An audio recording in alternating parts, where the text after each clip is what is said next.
E-rickshaw চলোৱা এগৰাকী অসমীয়া বোৱাৰী। তেওঁ এটি সন্তানৰ মাতৃ। ক'লে লাজ কৰিলে খাবলৈ নাপাম। আজিকালি আপোনাৰ লাজ কৰিলে আপুনিতো খাবলৈ নাপায়, তেনেকুৱা নিচিনা কথা। আজি আপুনি এসাঁজ লঘোণত থাকিলেও আপোনাক কোনেও নুসুধে যে আপুনি কি খাইছে। ই-ৰিক্সা চলাই জীৱন সংগ্ৰাম কলিয়াবৰৰ এগৰাকী মহিলা। পথৰ কাষত ই-ৰিক্সাখন লৈ অপেক্ষা কৰে যাত্ৰীৰ বাবে।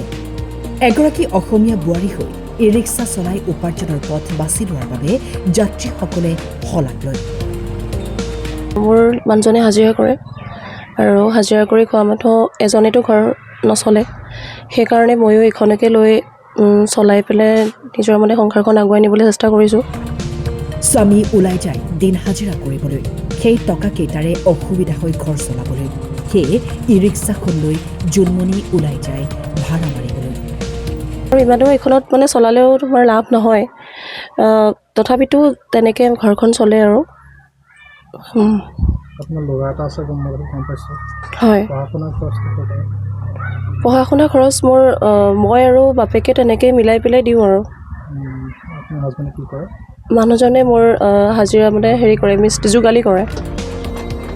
যি সময়ত একাংশ পুৰুষ মহিলাই কৰ্মৰ সন্ধানত বহিৰ্ৰাজ্যলৈ ঢাপলি মেলিছে, তেনে সময়তে কলিয়াবৰৰ গৰৈমাৰীৰ এটা সন্তানৰ মাতৃ জোনমণি বৰা হৈ পৰিছে আদৰ্শ। জোনমণিয়ে কৈছে, কাম কৰিবলৈ লাজ কৰিব নালাগে, লাজ কৰিলে আপুনি খাবলৈ নাপায়। এসাঁজ লঘু নাথাকিলেও কোনেও আপোনাক নুসুধে, কিন্তু বদনামটো বহুতেই কৰে। গতিকে কাম কৰিবলৈ লাজ কৰি ঘৰতে সীমাবদ্ধ হৈ নাথাকি ওলাই আহক, আহ্বান জোনমণি বৰাৰ। কোৱাটো বহুতে কয়, তথাপিতো মই আগুৱাই যাবলৈ চেষ্টা কৰোঁ।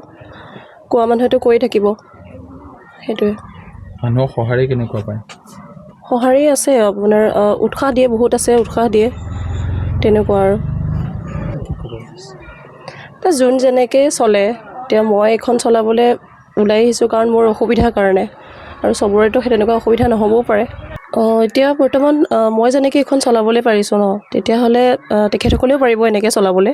তেখেতসকলে আপোনাৰ লাজ কৰিব নালাগে, মই জনাত। আজিকালি আপোনাৰ লাজ কৰিলে আপুনিতো খাবলৈ নাপায়, তেনেকুৱা নিচিনা কথা। আজি আপুনি এসাঁজ লঘোণত থাকিলেও আপোনাক কোনেও নুসুধে যে আপুনি কি খাইছে, কিন্তু বদনামটোতো বহুতেই কৰে। আৰু আমাৰ বিশেষকৈ গাঁৱলীয়া পৰিৱেশত বেছিকৈ কৰে বদনামটো, যে এইটো কিয় কৰিছ, এইটো কিয় পিন্ধিছ, এইফালে নাযাবি, সেইফালে নাযাবি, সেইটো তেনেকুৱা নিচিনা কথা। কিন্তু সেইটোৱে আৰু, ওলাই আহিব লাগে সকলো, এনেকৈ ওলাই আহি আপোনাৰ আগবাঢ়ি যাব লাগে।